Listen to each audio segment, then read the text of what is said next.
Hello friends, आपल्या सर्वांची आवडती मालिका तुझ्या सोबतीने या मालिकेच्या आजच्या मंगळवार 14 एप्रिलच्या एपिसोडमध्ये एकानंतर एक जबरदस्त ट्विस्ट आले आहेत. मग नेमकं घडलंय तरी काय? तर फ्रेंड्स, इन्स्पेक्टर कदमने नुपूरला पोलीस स्टेशनमध्ये बोलवून घेतलं आणि तिला सांगितलं की वेदांचा अपघात ज्या माणसाने केला होता तो माणूस आम्हाला सापडला आहे आणि या माणसाचा फोटो, नाव, पत्ता हे सगळं सांगितलं. परंतु काय झालंय काय माहीत, हा ट्विस्ट नेमका आहे तरी काय? वेदांचा अपघात हा एकतर मल्हारने केलाय किंवा मग तायडीने केलाय. परंतु इन्स्पेक्टर कदमने सांगितलं की हा अपघात सोलापूरच्या एका माणसाने, माधव कारेकरने केला आहे. त्यामुळे नुपूरला जबर धक्का बसलाय आणि आता नुपूर आणि मल्हार हे माधव कारेकरच्या घरी सोलापूरला पोहोचले आहेत आणि तेथे गेल्यावर समजलंय की हा माधव कारेकर सुद्धा मेलाय, तो जिवंत नाहीये. मग हे सगळं आहे तरी काय, हे जाणून घेण्यासाठी हा व्हिडिओ शेवटपर्यंत नक्की पहा. फ्रेंड्स, आजच्या एपिसोडच्या सुरुवातीलाच नुपूर ही तिच्या घरी जात असते. तेवढ्यात इन्स्पेक्टर कदम तिला कॉल करतात आणि सांगतात, मिस नुपूर, तुम्ही आम्हाला ज्या वेदांत वेंगुर्लेकर अपघात प्रकरणाची चौकशी करायला सांगितली होती त्याबद्दल एक महत्त्वाचा क्लू आम्हाला सापडलाय. हे ऐकून नुपूरला जबर धक्काच बसतो. नुपूर विचारते, सर तुम्ही हे काय बोलताय? तुम्हाला कळलंय का माझ्या वेदांचा अपघात कुणी केला होता? त्या गुन्हेगाराला तुम्ही पकडलंय का?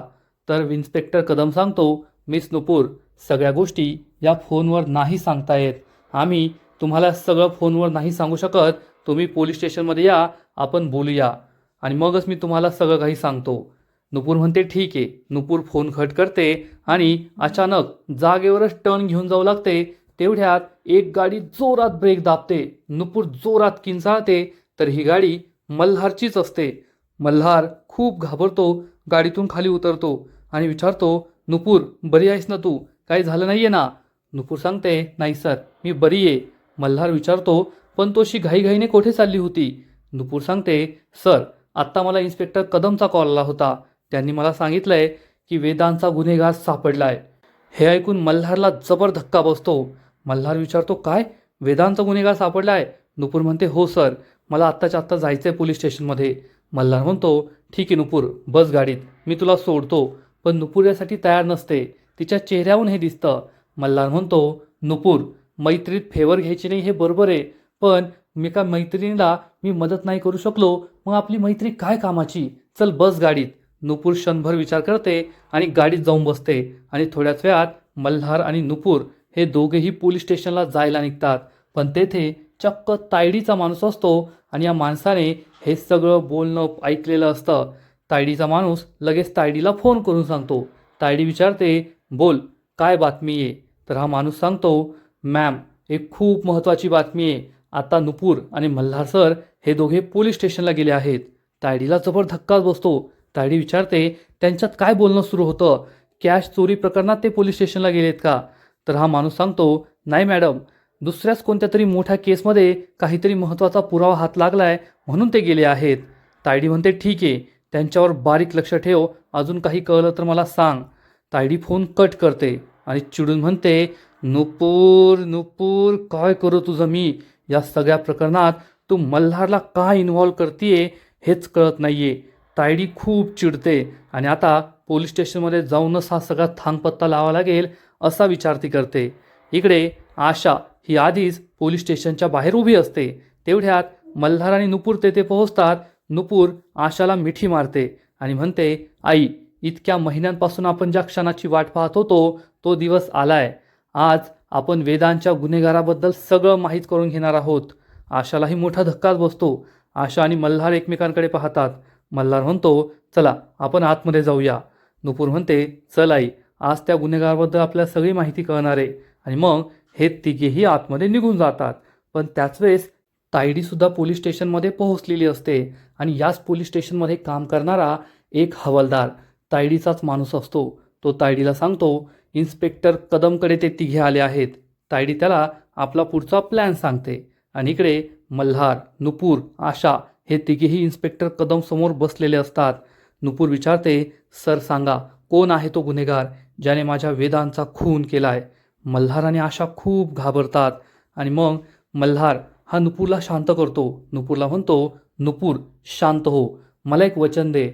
तुला आता ज्या व्यक्तीबद्दल कळणार आहे तू जास्त रिॲक्ट करणार नाहीस, शांतपणे सगळं काही करशील आणि स्वतःवरचा ताबा सोडायचा नाहीये, असं म्हणून मल्हार चक्क नुपूरच्या हातावर हात ठेवतो. ही गोष्ट आशासुद्धा पाहते. मल्हारला हे कळतं की आपण नुपूरच्या हातावर हात ठेवलाय आणि तो हात बाजूला काढून घेतो. मल्हार नुपूरला समजावून सांगतो, नुपूर, इतके दिवस इतके महिने तू त्या गुन्हेगाराची वाट पाहिली आहे. आता स्वतःला सावर, घाबरू नको, सगळं काही ठीक होईल, टेन्शन घेऊ नको. नुपूर ही रडत असते, खूप दुःखी असते. वेदांचा गुन्हेगार आज शेवटी माझ्या समोर येणार आहे, त्यामुळे तिच्यामध्ये खूप भावना उमटलेल्या असतात. तिला दुःख होत असतं, वाईट वाटत असतं, रागसुद्धा आलेला असतो आणि पुढच्या क्षणी इन्स्पेक्टर कदम या गुन्हेगाराचा फोटो नुपूरला देतात. हा फोटो पाहून नुपूरला जबर धक्काच बसतो. मल्हार, आशा खूप घाबरतात. त्यांना असं वाटतं हा मल्हारचाच फोटो आहे की काय, आणि नुपूर ही मल्हारकडे रागाने पाहते. मल्हार थरथर करू लागतो आणि त्याच वेळेस इन्स्पेक्टर सांगतात, या माणसाचं नाव आहे माधव कारेकर. तेव्हा कुठे आशा आणि मल्हारचा जीव भांड्यात पडतो. नुपूर विचारते, सर, या माणसाबद्दल तुम्हाला कसं कळलं? तर इन्स्पेक्टर कदम सांगतात, जेव्हा तुम्ही आम्हाला या केसबद्दल सांगितलं, मी या केसची इन्व्हेस्टिगेशन पुन्हा सुरू केली. आम्ही त्या मंदिरात गेलो, तेथे लोकांना विचारलं, काही CCTV फुटेज चेक केले आणि मग आम्हाला एक आय विटनेस सापडला, ज्याने हा अपघात होताना पाहिलं होतं. त्याने गाडीचा फोटो काढून ठेवला होता, पण पोलिसांची कटकट मागे नको म्हणून त्याने याबद्दल कधीच कोणाला काही सांगितलं नाही. आणि मग आम्ही या गाडीच्या नंबरवरून या माणसाला शोधून काढलंय. सध्या हा माणूस सोलापूरमध्ये आहे. आम्ही आमची एक स्पेशल टीम पाठवली आहे, जी त्याला सोलापूरमधून अटक करेल आणि लवकरच तो आपल्या समोर असेल. नुपूर, मल्हार, आशा यांना मोठा धक्काच बसतो. नुपूर म्हणते, सर, या माणसाला पकडा, या माणसाला सोडायचं नाहीये. मला त्याला जाब विचारायचं आहे. त्याने माझ्या वेदांचा खून का केला? त्याला एवढी काय घाई होती? कोठे जायचं होतं त्याला, की तो थोडी माणुसकी नाही दाखवू शकला? जर त्या दिवशी त्याने माणुसकी दाखवली असती तर कदाचित आज माझा वेदांत जिवंत असता. मला त्याला जाब विचारायचं आहे सर, त्याला प्लीज सोडू नका. नुपूर रडत असते. कदम तिला समजावून सांगतो, तुम्ही काळजी करू नका, कायद्यावर विश्वास ठेवा, सगळं काही ठीक होईल. तर नुपूर म्हणते, सर, माझा कायद्यावर विश्वास आहे, पण माझ्या नशिबावर विश्वास नाही आहे. जोपर्यंत तो माणूस माझ्या समोर उभा राहत नाही तोपर्यंत माझ्या मनाला शांती मिळणार नाही. इन्स्पेक्टर कदम नुपूरला समजावून सांगतो, आमच्यावर पूर्ण विश्वास ठेवा, आम्ही त्या माणसाला तुमच्या समोर उभं करू. आणि आशा ही इन्स्पेक्टर कदम समोर हात जोडते. साहेब, त्या माणसाला सोडू नका, त्याला नक्कीच पकडा. इन्स्पेक्टर कदम म्हणतो, आई, तुम्ही काळजी करू नका, आम्ही आमचं कर्तव्य नक्कीच पूर्ण करू. आणि मग नुपूर ही काहीतरी विचार करत असते. आणि मग हे तिघेही इन्स्पेक्टर कदमच्या केबिन बाहेर येतात. आणि इकडे पोलीस स्टेशन बाहेर हा हवालदार तायडीला सगळी इन्फॉर्मेशन देत असतो. ते कोणत्या केसबद्दल बोलताय हे तर अजून कळलेलं नाहीये, पण ते तिघे इन्स्पेक्टर कदमकडे गेले होते आणि तुम्हाला त्यांच्याकडून सगळी माहिती मिळवावी लागेल. तायडी म्हणते, ठीक आहे. आणि त्याच वेळेस नुपूर, मल्हार आणि आशा पोलीस स्टेशनच्या बाहेर येतात. तायडी त्यांना दिसू नये म्हणून लपण्याचा प्रयत्न करते. हे तिघेही गाडीत बसतात आणि घराकडे जायला निघतात. मल्हार पुढे बसलेला असतो, मागे आशा आणि नुपूर बसलेले असतात आणि मल्हार हा मिररमधून नुपूरकडे पाहत असतो. पण नुपूर ही कसला तरी विचार करत असते. मल्हार विचार करतो, मिस नुपूरचा बोलण्याचा मूड नाहीये, ती कसला विचार करतीये हे जाणून घ्यायला हवं. तिच्या मनात नेमकं चाललंय तरी काय? आणि मल्हार हा आशाकडे पाहतो. आशा नुपूरशी बोलण्याचा प्रयत्न करते तर नुपूर ही चक्क गाडी थांबवायला सांगते. मल्हार विचारतो, काय झालं नुपूर, तू गाडी का थांबवतेस? पण नुपूर काहीच सांगत नाही आणि गाडी थांबवायला सांगते. गाडी थांबते आणि नुपूर ही चक्क गाडीतून खाली उतरते. त्यामुळे मल्हार आणि आशाला मोठा धक्काच बसतो की नुपूर असं का वागतीये. आणि इकडे तायडी ही चक्क इन्स्पेक्टर कदमच्या केबिनमध्ये येऊन बसलेली असते. तायडी विचार करते, आता इन्स्पेक्टर कदमच मला सांगू शकतात की नेमकं चाललंय तरी काय आणि येथे मल्हार आणि नुपूर कशासाठी आले होते. तेवढ्यात इन्स्पेक्टर कदम तेथे येऊन बसतो आणि म्हणतो, नमस्कार सागरिका मॅम. तायडीसुद्धा त्याला नमस्कार करते. इन्स्पेक्टर कदम विचारतो, आज आमच्याकडे कसं येणं केलं, काही काम आहे का? तर तायडी सांगते, नाही, तसं काही काम नाही आहे, तुम्हाला फक्त एक माहिती विचारायची होती. तर इन्स्पेक्टर कदम विचारतो, बोला ना, कोणती माहिती हवी होती? तायडी त्याला विचारते, आत्ता मी मल्हार आणि नुपूरला इथे पाहिलं, ते दोघे इथे आले होते का? तर इन्स्पेक्टर कदम सांगतो, हो हो, दोघे एका केस संदर्भात येथे आले होते. तायडी विचारते, कोणती? ती आपली कॅश चोरी गेलीची केस का? तर इन्स्पेक्टर कदम सांगतो, नाही नाही ती नाही, दुसरी केस. तायडी विचारते, कोणती केस? तर इन्स्पेक्टर कदम सांगतो, सॉरी मॅडम, ती कॉन्फिडेन्शियल माहिती आहे, मी तुम्हाला नाही सांगू शकत. तायडी म्हणते, काय कदम, कोठे कॉन्फिडेन्शियल आहे? आणि तुम्ही मला सांगू शकता ना? पण इन्स्पेक्टर कदम त्यासाठी स्पष्ट शब्दात नकार देतो. तायडी म्हणते, या केसशी माझा संबंध आहे. जो आला होता तो माझा भाऊ आहे मल्हार, आणि ती नुपूर ही माझ्या ऑफिसमध्ये काम करते, माझी एम्प्लॉय आहे. तुम्ही मला सांगू शकता, या केसशी माझासुद्धा संबंध आहे. तर इन्स्पेक्टर कदम त्यांना ठणकावून सांगतो, सॉरी मॅम, ही त्यांची पर्सनल केस आहे, तुमच्या ऑफिसशी रिलेटेड नाही आहे किंवा तुमच्या भावाशी रिलेटेडसुद्धा नाही आहे, म्हणून मी तुम्हाला माहिती नाही देऊ शकत. तायडीला समजतं इन्स्पेक्टर कदम काय अशी माहिती देणार नाही आहे. तायडी आजूबाजूला पाहते आणि इन्स्पेक्टर कदमला म्हणते, सांगा किती पैसे हवे आहेत, मी आत्ताच्या आत्ता ऑनलाईन ट्रान्सफर करते. सॉरी, ते रेकॉर्डवर दिसेल ना, मी माझ्या ड्रायव्हरला सांगते, तो तुम्हाला कॅश आणून देईल.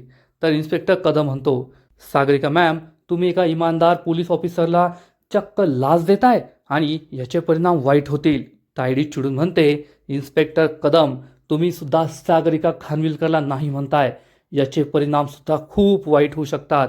इन्स्पेक्टर कदम हा खरंच इमानदार असतो आणि तो म्हणतो, सागरिका मॅम, जर मी तुमच्या भावाला आत्ता फोन करून सांगितलं की तुमची बहीणच तुमची हेरगिरी करतीये, मग त्याचे किती परिणाम वाईट होतील हे तुम्हाला कळतंय का? तायडीची बोलतीच बंद होते, कारण तायडी जगात काही करू शकते, पण मल्हारच्या विरोधात जाण्याची रिस्क नाही घेऊ शकत. तायडी म्हणते, ठीक आहे. तायडी तेथून जात असते, पण तिच्या मनात एकच विचार असतो, आता मला मल्हारलाच विचारावं लागेल की हे सगळं प्रकरण नेमकं आहे तरी काय, कोणत्या केसनिमित्त हे दोघे पोलीस स्टेशनमध्ये आले होते. आणि इकडे नुपूर ही गाडीतून खाली उतरून पुढे जाऊन उभी राहते. मल्हार तिच्या मागे मागे येतो आणि विचारतो, नुपूर काय झालंय, तू अचानक गाडी का थांबवायला सांगितली, कसला विचार करतेय तू? तर नुपूर म्हणते, सर मला सोलापूरला जायचंय, त्या माधव कारेकरला भेटायचंय. हे ऐकून मल्हारला जबर धक्काच बसतो. मल्हार विचारतो, हे काय बोलतेस तू नुपूर? नुपूर म्हणते, हो सर, मला त्या माधव कारेकरची गचंडी पकडायची, त्याला जाब विचारायचा आहे. का माझ्या वेदांतला मारलंस, का त्याचा खून केलास, तुला काय एवढी घाई होती की तू थोडा वेळ थांबू शकला नाही? त्या दिवशी तू माझ्या वेदांतला हॉस्पिटलमध्ये ॲडमिट केलं असतंस तर कदाचित तो आज जिवंत असता. का तू त्याचा जीव घेतला, का तू एवढीही माणुसकी दाखवली नाहीस? मला त्याला हे सगळं विचारायचं आहे. मल्हार नुपूरला समजण्याचा प्रयत्न करतो, नुपूर, पोलिसांची टीम तेथे गेली आहे, पोलीस त्याला पकडून आणतच असतील, आपण तेथे कशाला जायचंय? नुपूर म्हणते, नाही सर, तो पोलिसांच्या आधी माझा गुन्हेगार आहे, त्याने माझ्या आयुष्याचं वाटोळ केलंय, माझ्या वेदांतला माझ्यापासून कायमचं दूर नेलंय. मला त्याला भेटायचंय, पोलिसांच्या आधी भेटायचंय. पोलीस त्याला हा प्रश्न नाही विचारू शकत, जो प्रश्न मी त्याला विचारेल. मला त्याच्या डोळ्यात डोळे घालून त्याला विचारायचंय, का तू असं केलंस, का माझ्या वेदांतला माझ्यापासून कायमचं दूर नेलंस? असं म्हणून नुपूर ढसाढसा रडू लागते. मल्हारला समजतं नुपूर काही ऐकणार नाहीये. मल्हार नुपूरला म्हणतो, ठीक आहे, मग मी तुझ्याबरोबर येतो. नुपूर म्हणते, नाही सर, ही लढाई माझी आहे, त्यामुळे मीच एकटीने जाणार, तुम्ही माझ्याबरोबर नाही यायचं. मल्हार म्हणतो, नाही नुपूर, मी तुला एकटीला नाही जाऊ देणार, कारण तुझी मनस्थिती ठीक नाही आहे, त्यात एवढ्या लांब जायचं मी तुला जाऊ देणार नाही. नुपूर म्हणते, पण सर, ही लढाई माझी आहे ना, तुम्ही माझ्याबरोबर का येताय? तुम्ही तुमचं काम सोडून का येणार? मल्हार म्हणतो, नुपूर, एक दिवस मी येथे नसलो तर काय माझी कंपनी बंद होणार नाही? आणि ठीक आहे, मी तुला कोणता फेवर देत नाही आहे, पण जेव्हा कंपनीत कॅश चोरीला गेली तेव्हा माझा संबंध होता, तरी तुम्हाला येऊ दिलं नाही. तेव्हा तर आपली मैत्री पण नव्हती, आज तर आपली मैत्री आहे, आज तरी मला येऊ दे प्लीज नुपूर. आणि मग नुपूरचा नाईलाज होतो आणि नुपूर म्हणते, ठीक आहे सर, या तुम्ही माझ्याबरोबर, पण मी माझ्या आईलासुद्धा घेऊन जातीये. मल्हार म्हणतो, ठीक आहे, त्यांनाही येऊ दे. नुपूर म्हणते, आधी मी आईला विचारते, तोपर्यंत तुम्ही इन्स्पेक्टर कदमला कॉल करा आणि त्या माधव कारेकरचा नंबर मागून घ्या. मल्हार म्हणतो, ठीक आहे, पण तायडीसुद्धा तेथे आलेली असते. तायडी त्यांच्या मागावरच असते आणि त्यांचं सगळं बोलणं ऐकत असते. तायडीला पण ह्या दोघांचं नेमकं चाललंय काय तेच कळत नाही. मल्हार हा आपल्याबरोबर यायचं म्हणतोय असं नुपूर आशाला सांगते आणि आशा ही नुपूरबरोबर सोलापूरला येण्यास स्पष्ट नकार देते. नुपूरला आश्चर्याचा धक्काच बसतो. ती विचारते, पण आई, का तुला माझ्याबरोबर का नाही यायचंय? आपण त्या माधव कारेकरला भेटायला जातोय ज्याने वेदांचा अपघात केलाय.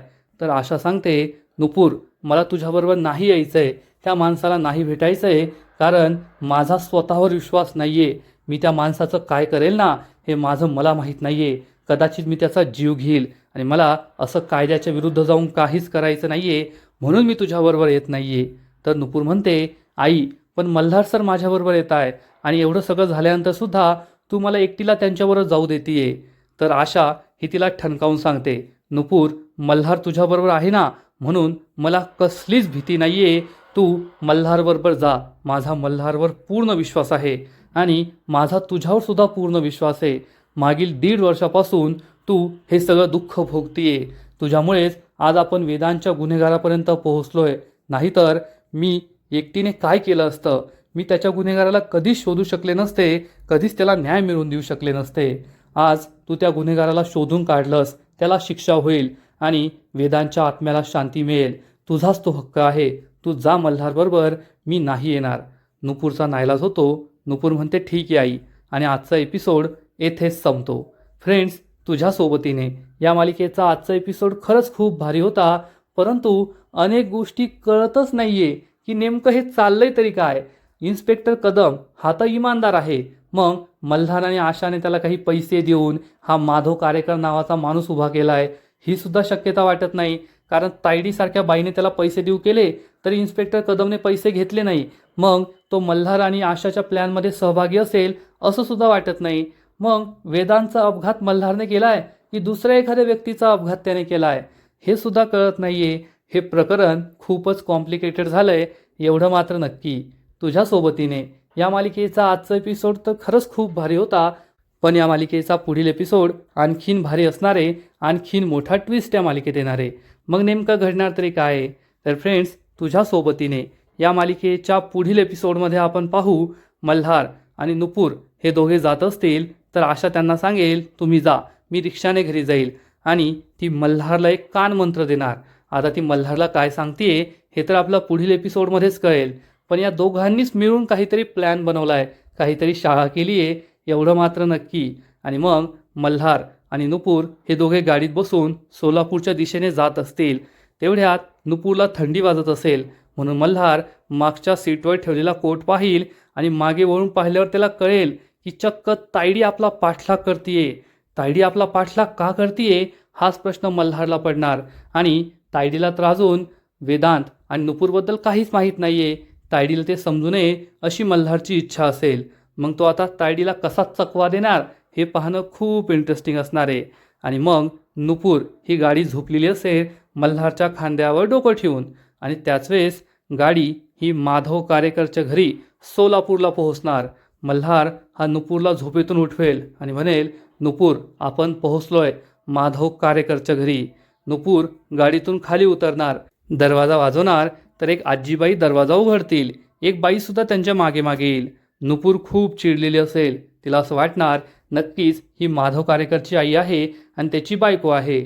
आणि मग नुपूर ही रागारागाने म्हणेल, माधव कारेकरचं घर आहे ना हे, बोलवा त्यांना, मला त्यांना भेटायचं आहे. या दोघी बाजूला होतील आणि नुपूरला समोर जे काही दिसेल ते पाहून नुपूरच्या पायाखालची जमीनच सरकणार. कारण या माधव कारेकरचा सुद्धा मृत्यू झालेला असेल, त्याच्या फोटोवर चक्क हार चढवलेला असेल, आणि हे पाहून नुपूरला जबर धक्काच बसेल. तिचा विश्वासच बसणार नाही की ज्या वेदांच्या मारेकऱ्याला ती भेटायला आली होती तो वेदांचा मारेकरी सुद्धा मेलाय, त्याचा सुद्धा जीव गेलाय. मग आता या प्रश्नाचं उत्तर सुद्धा नक्कीच या दोन बायका देतील. कदाचित ही माधव कारेकरची आई असेल आणि दुसरी माधव कारेकरची बायको असेल. मग हा माधव कारेकर कसा मेला याचं उत्तर या दोघीच देऊ शकतील. पण हे सगळं जे प्लॅनिंग आहे कदाचित ते मल्हार आणि आशा या दोघांचं आहे असं वाटतंय. जेव्हा नुपूरने ठरवलं होतं की जोपर्यंत माधव कारेकर किंवा वेदांचा अपघात केलेला खुनी तिला सापडत नाही तोपर्यंत ती शांत बसणार नाही असं तिने ठरवलेलं होतं. त्यामुळे मग मल्हार आणि आशाने एक प्लॅन बनवला. या दोघांनी इन्स्पेक्टर कदमला झालेला सगळा प्रकार सांगितला असेल. इन्स्पेक्टर कदमने सुद्धा या दोघांची मदत करायला तयारी दर्शवली असेल. आणि मग अशी एक व्यक्ती शोधून काढण्यात आली ज्या व्यक्तीचा मृत्यू झालाय. म्हणजे जेव्हा नुपूर त्याला शोधायला जाईल, त्याला भेटायला जाईल, तेव्हा नुपूरला असं वाटेल वेदांच्या गुन्हेगाराला देवाने आधीच शिक्षा दिली आहे आणि तो मृत्यू पावलाय. म्हणजे नुपूरचं मन सुद्धा शांत होईल. तिने जे ठरवलंय की जोपर्यंत वेदांच्या गुन्हेगाराला शिक्षा मिळत नाही तोपर्यंत ती जगणार नाही, तिचं ते चॅलेंज सुद्धा पूर्ण होऊन जाईल आणि मग मल्हार हा नुपूरच्या आयुष्यामध्ये आनंद देऊ शकेल, आनंदाचे क्षण आणू शकेल. हा सगळा मल्हार आणि आशाचाच प्लॅन दिसतोय. पण आता हे माधव कारेकर प्रकरण आहे तरी काय, हे आपल्याला येत्या काही दिवसांमध्ये कळेल. त्यात तायडीसुद्धा मल्हारचा पाठलाग करते. मग तायडीला जर हे कळलं की नुपूरच्या नवऱ्याचा अपघात मल्हारने म्हणजे तिने केला होता, मग या मालिकेत आणखीन मोठा ट्विस्ट येईल यात शंका नाही. तर फ्रेंड्स, तुम्हाला काय वाटतं, हे माधव कारेकर प्रकरण नेमकं आहे तरी काय? नक्कीच कमेंट करून सांगा. आणि तुझ्या सोबतीने या मालिकेचे असेच नवीन नवीन एपिसोड, नवीन नवीन अपडेट सर्वात आधी पाहण्यासाठी व्हिडिओला लाईक करा, शेअर करा, चॅनलला सबस्क्राईब करून बेल आयकॉनवर क्लिक करा. म्हणजे या मालिकेचे नवीन नवीन एपिसोड तुम्हाला सर्वात आधी पाहायला मिळतील. खूप खूप खूप धन्यवाद.